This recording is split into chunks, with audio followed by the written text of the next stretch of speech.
네, 안녕하세요. 심플러입니다. 전체 영상이고요. 패밀리 분들은 오늘 아침 모닝 브리핑 대신 오늘의 영상으로 대체하시면 될 것 같습니다. 미국 나스닥 선물 지수는 지금 상승 마감은 한 건 아니에요. 장은 끝났고요. 그러나 이제 장중에 약간 낙폭을 키웠습니다. 마이너스 2%대까지 내려갔다가 우크라이나 러시아의 이제 협상 결렬 소식이 좀 나오면서 좀 꼬리를 만들어졌어요. 그런데 역시나 하방 경직성을 나타내는 작은 양봉인데 밑에 꼬리 소양선, 네, 끝까지 5일선을 이탈하지 않는 노력의 흔적이 보이는 부분이고, 여기 장대 양봉의 50% 네, 레벨을 또 벗어나지 않으려고 하는 에너지의 어떤 흐름을 봤을 때 얘 조금 탄탄하긴 하다. 그래도 언제든지 변동성은 커질 수가 있겠구나라고 열어두고 생각을 하셔야 될 것 같습니다. 현재 상태는 중기 크로스로 봤을 때 일단은 데드 크로스는 맞습니다. 중기로 약세의 흐름은 맞다. 그러나 반등이 나올 때는 강하게 작은 호지 소식에 강한 반등이 나오면서 횡보 등락하는 장세, 즉 박스권을 유지하지 않을까 그렇게 생각을 하면서 2, 3일 급등하는 종목이 나오면 언제든지 50% 이상은 차익을 실현하시면서 현금을 일정 부분 들고 가시면서 끝까지 매매를 이어가 보시면 좋겠습니다. 단 이제 새로운 정부가 출범이 되는 부분이죠. 그래서 너무 정치적인 이념을 깔고 색깔을 짙게 할 필요가 없습니다. 결론이 났으면 그냥 그 결론을 받아들이면 될 것이고, 열심히 지금은 우리는 열 중에서 어떠한 종목이 더 갈지, 그리고 내가 보유한 종목이 얼마큼 더 뻗어갈지 잘 고심하시면서 스윙으로 가져갈 것들은 또 스윙으로 가져가고, 크게 추세가 이탈되지 않은 종목도 조금 더 다음 주까지 열어두고 홀딩하고 가져갈 필요가 있다. 예, 그렇게 깔끔하게도 제가 좀 임팩트 있게 그냥 전달 드립니다. 꼭 그렇게 한번 해 보시고요. 지수는 뭐 괜찮아요. 네, 괜찮습니다. 오늘 일단은 크게 무너지는 상황은 없겠구나라고 하면, 그 대신 지수가 크게 올라가지도 않았기 때문에 역시나 개별 종목 장세로 금요일 급등한 종목들이 여러 개 나오겠구나. 예, 그렇게 보면서 가능한 내가 보유한 종목들 중에 하나라도 급등이 나오기를 더 응원드리고 싶습니다. 키워드를 이렇게 좀 적어봤어요. 네, 뭐 많은 키워드는 아닙니다. 원전주가 보이고 건설주입니다. 그리고 규제 완화 철폐가 보입니다. 그리고 곡물 파동. 곡물 파동이라는 뉴스는 제가 어제 장 끝날 때쯤인가요? 그 공유를 드렸는데 3시에 나온 뉴스예요. 뭐 그 전에 뉴스가 좀 나온 것 같기도 하고, 우크라이나 밀 귀리 수출 금지 이렇게 정책으로 전환합니다. 그래서 곡물 파동이 온화라고 하는 부분, 한국경제 이제 국제부 쪽에 이제 뉴스가 난 부분이고요. 네, 보면 농산품과 일부 육류 제품의 수출을, 육류도 금지하네요. 그러면 돈육 관련주도 좀 봐야 되지 않을까 싶은데 나중에 좀 찾아봐야 될 것 같네요. 저는 수출을 금지하고, 그리고 러시아와 전쟁이 장기화하는 가운데 자국 내 식량난을 예방하기 위해서 조치할 수밖에 없었다라고 이해가 됩니다.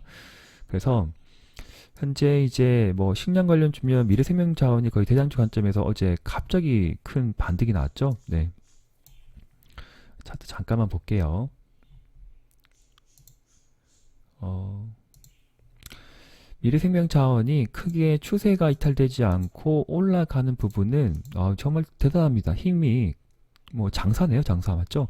21선 이탈하자고 쭉 뻗어준 상황인데 여기 구간은 네, 정말 뭐 아니면 돕니다. 그래서 초보자분들은 절대 접근하지 마시고 하루하루 손빨리 트레이딩 가능하신 분들만 접근 가능한 구간이다라고 생각을 하되 흐름만 체크할 필요가 있다. 그 대신 이제 효성 OMB, 그렇죠? 효성 OMB와 조비 이런 것들 제가 설명드렸는데, 혹시나 이때 조비를 익절하지 못하고 이때죠? 익절하지 못하고 만약에 물려있는 분이라고 하면 22설 이탈 전까지는 홀딩하는 부분이 맞고, 갑자기 장주 다음 주가 열어두고 봐서 내가 샀던 평단가까지 오면 바로 저는 칼매도, 네, 약 익절을 하시기를 좀 의견 드리고 싶고, 만약에 5일선 회복하고 5일선 이탈되지 않은 흐름이라고 하면 좀 더 끌고 가되, 한두 번 급등이 나오면 여기에 고점을 무조건 가겠다라고 생각하지 마시고, 일단은 지금 뭐 손실권이니까 맞죠? 네, 그래서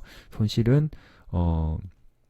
최소한 줄이는 게 좋습니다. 그런 종목은. 그래서 올라가게 되면 바로 매도로 대응하시면 좋을 것 같고, 효소화인별을 들어가신 분이라고 하면 철저하게 5일선 이탈 전까지 가져가되, 갑자기 오늘 같은 경우에도 장중에 뻗어줄 경우에는 다시 꼬리가 달릴 확률이 높습니다. 거의 지금 단기 상투권에 들어가는 상황이기 때문에 좀 애매한 부분이네요. 네, 그래서 리스크 관리 차원에 너무 종목을 늘리지 마시고, 단기로 뭐 단타 매매로 들어가신 분이라고 하면 이제 익절권 챙기시면서 네, 하루를 마감하시면 괜찮을 것 같습니다.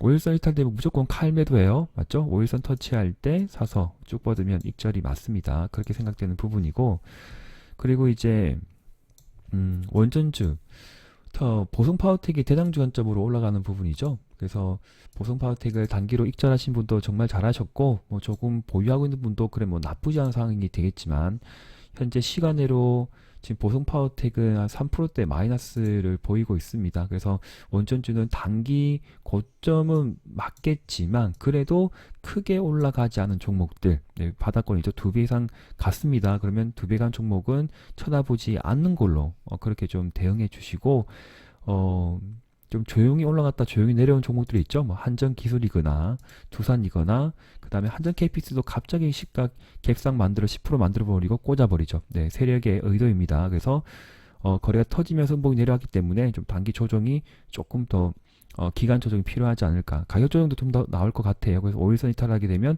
다시 이만큼 쭉 내려올 수 있다라는 생각이 드는 부분이고, 한전 KPS를 매매하신 분이라고 하면 수익이 나신 분은 다시 여기서 받치는 구간, 계속적으로 관심을 가지고 내려주면 사고 올라가면 팔고 이런 식으로 대응하시면 좋겠습니다. 한전기술 같은 경우에는 내려줄 경우에만, 네, 21선 밑으로 1차 매수 언제든지 해도 상관없는 구간이에요. 1차 매수 혹은 선매수 하신 분이라고 하면 내려주면 추가 매수 관점으로 봐도 괜찮지 않을까, 그렇게 보겠습니다. 단기로 조정은 맞는데 원전주가 뭐 사실 여기에서 뭐 다들 힘들 때, 다른 종목도 힘들 때 잘 갔잖아요. 맞죠? 그러면 좀 내려와도 아무렇지도 뭐 않은 그런 가격 조정이라고 봐집니다. 그러나 정부 정책주로 이제 거의 확정이라고 보면 되겠죠. 그래서 조정이 보이면 뭐 추가 매수를 해서 뭐 대응을 할 필요가 있겠다라고 생각이 듭니다. 그래서 참고하시면 좋을 것 같고요. 너무 올라간 종목들 쳐다보지 않는 것은 또 괜찮지 않을까. 네. 그리고 뭐가 있었죠? 네, 건설주가 있었죠. 건설주에 무엇이 포함될까요? 당연히 페인트주도, 뭐 사마 페인트도 갑자기 올라가던데 페인트주도 들어가고, 그 다음에 제가 계속적으로 뭐 모든 종목을 할 수는 없지 않습니까? 맞죠? 그러면 말씀드렸던 시멘트 관련 종목, 저는 분명히 또 많은 애청자분들, 구독자분들을 위해서 강조를 해서 언급을 계속 드렸습니다. 그래서 최근에 흐름이 꽤 깔끔하게 이제 상승으로 달려갔는데, 고려 시멘트가 시멘트 종목들에는 아주 탄력이 좋게 지금 꼬리를 만들면서 매물을 소화해 가면서 이제 움직이고 있습니다. 그런데 가격대로 보이면 여기가 거의 단기 고점은 맞죠. 그래서 수익을 챙기신 분들은 잘하셨어요. 잘하시고 뭐 익절하고 다시 사서 익절하고, 그래서 이런 부분은 뭐 100% 내가 했다 안 했다 그렇게 본인 입장에서 성공을 못할 수 있는 부분이겠지만, 탄력이 좋은 종목들은 이렇게 5일선을 이탈하지 않고 간다는 것에 대해서는 제 오래전 학습 영상을 보시면 다 나와 있습니다. 그래서 이전에 남겨졌던 영상들 힘든 시기이지만 꼭 주식 공부합시다. 네, 절대 놓치지 말고 제가 남겨진 영상들도 보시면서 계속적으로 복습하시면서 자신의 어떤 경험의 축적의 지금 뭐 축적된 것들이 많이 있겠지만 잊은 것들도 분명히 있으실 거예요. 그래서 그런 부분 참고하시면서 실전 매매 적용을 하시면 좋겠습니다. 익절을 해도 좋고, 아니면 익절을 안 했다고 하면 끝까지 뭐 스윙으로 들고 와대, 뭐 이탈하게 되면 또 약간 조정이 나올 수도 있겠죠. 그래서 좀 더 뻗어주면 가지고 있으신 분들은 또 익절을 챙겨 보는 것도 저는 괜찮지 않을까 생각을 하겠습니다. 그런데 거래가 좀 더 실리면서 가겠다면 여기 고점도 돌파할 가능성도 열어두고 봐야 되겠죠. 네. 시멘트주는 계속 좀 갈 것 같은데요. 네, 계속 갈 것 같은데요. 얼마큼 갈지는 저도 모릅니다. 그리고 성신양에도 잠깐 5일선 이탈했더니 어제 뭐 7%까지 갑자기 다시 또 회복을 하는 부분이고, 이런 종목은 짧게 그러니까 거래가 없이 내려올 때는 너무 한 번에 다 덜지 마시고 뭐 일부 덜었다가 다시 재매수 이렇게 하는 방향으로 스윙으로 추세 매매로 끌고 가는 게 좋습니다. 그래서 시멘트 관련 종목은 이제 고로 시멘트 그리고 성신양해 두 가지 보시면 좋겠고요. 건설주 있죠?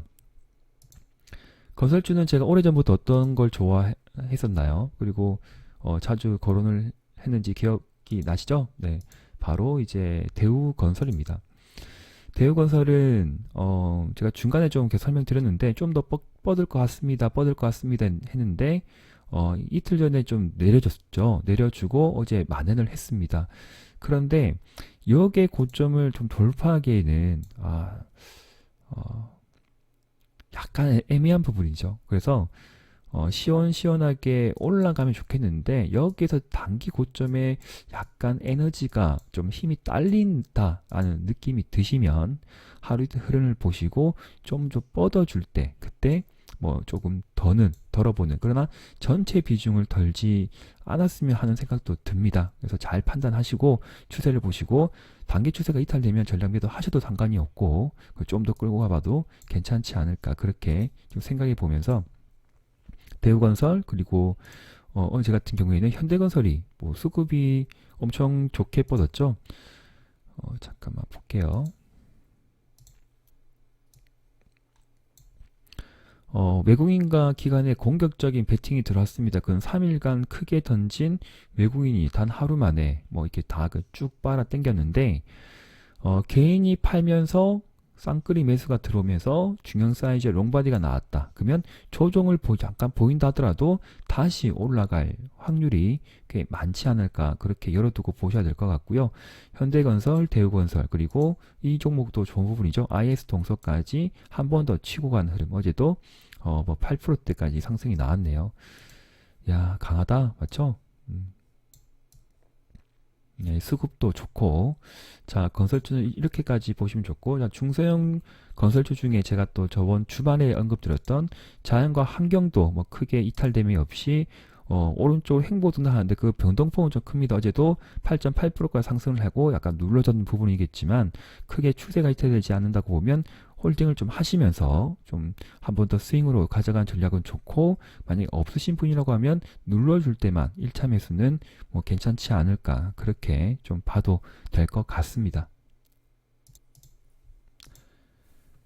그리고 특수건설도 제가 함께 말씀드렸죠. 그래서 제가 뭐 아쉽게 여기서 조금 좀 덜었는데 특수건설은 참 이게 또 뻗어주네요. 14%까지 쭉 뻗어주고 주면서 꽤 강하게 반등이 나왔습니다.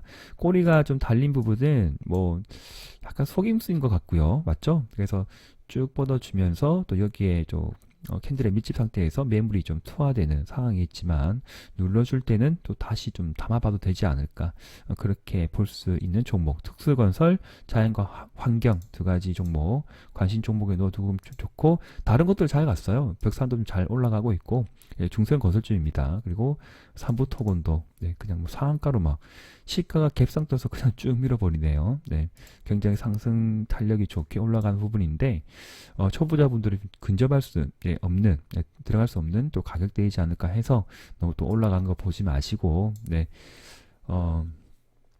가능한 5일선 근접한 종목들 위주로 또 보는 습관을 가질 필요가 있겠다 그렇게 또 생각을 해보겠습니다. 마지막 키워드입니다. 이제 규제 완화 철폐라는 키워드가 계속 보였고요. 특히 네이버 카카오가 중형 사이즈 롱바디가 또 강하게 또 나오면서 상승 마감을 했습니다. 온라인 플랫폼 사업자를 포괄적으로 규제하는 온라인 플랫폼 법, 온플법이 원점에서 재논의될 가능성이 크다. 네, 그래서 규제 완화 이어서 더 확장해서 규제 철폐까지 간다고 보면 뭐 이런 공약이 그러하죠. 자율규제 기구수립, 자율분쟁 조정위원회, 자율성에 무게를 둔다. 플랫폼의 다양성과 역동성을 감안해서 섣부른 규제 도입은 지양한다는 것이다. 이런 뉴스가 좀 보입니다. 증권가는 원전주, 건설주, 산업재, 소재주의 수혜가 입을 것을 전망을 하고 있고요. 그리고 방역 완화, 영업시간 제한 폐지가 거의 될 거라고 이제 언급이 되고 있죠. 그래서 리오프닝 관련주 어제 특히 이제 인터파크나 뭐 이제 그 항공주가 갑자기 또 튀어올랐죠. 그리고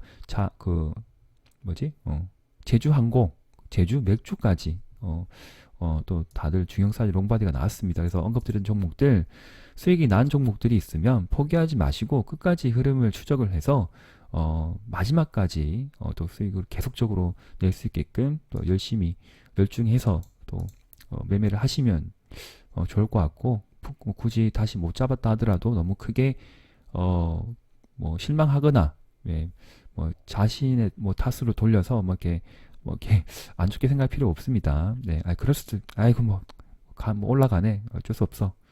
내가 못 봤으면 나의 수익이 아니야, 나의 것이 아니야 생각하고 지금 가지고 있는 종목들, 그리고 향후 또 이제 공략할 종목들에 대해서 또 집중하시면 좋겠습니다. 또 이런 부분도 있죠. 네, 다들 아실 거고. 그럼 마지막에 이거 친일 정책을 할까? 예, 하지도 않을까. 그래서 뭐 일본 관련주가 또 있을 것 같은데 제가 한번 또 찾아보고 눈에 보이는 것들이 있으면, 예, 아마 다들 아실 것 같기도 하고요. 그래서 주말에 추가적으로 또 이제 종목을 더 펼쳐놓고 한번 또 설명드리는 시간을 갖도록 하겠습니다. 플랫폼 기업이라고 하면 게임주에는 또 뭐가 있었죠? 예, 컴투스 게임즈가 있었죠. 그래서 좀 더 추가적인 상승률을 두고 봐야 되지 않을까, 예, 좀 생각을 해보겠습니다. 그래서 하루 이틀 더 쭉 뻗어주면 익절권에서는 또 익절을 챙겨 가시면서 꼭 하시라고 말씀드렸어요. 컴투스도 이제 기술적인 반등이라기보다는 자연스러운 반등이지 않을까. 그래서 우하향 추세를 돌파하고 안착이 나면 추가적인 상승은 열어두고 또 봐야 될 필요가 있겠습니다. 잘 대응해 보시고, 꼭 뭐 작은 수익이라 하더라도 좀 흐름이 약세이다, 탄력이 떨어진다면 일단은 현금화를 하고 대응하셔도 괜찮다, 정말 잘하신 거다라고 말씀드립니다. 작년이 아니니까 그렇다는 거죠. 대세 상승장이 아니니까 그렇다는 겁니다. 영상은 여기까지고요. 네, 그리고 주말에 또 다른 영상으로 유익한 영상 만들어서 인사드리겠습니다. 감사합니다. 심플로 TV였습니다.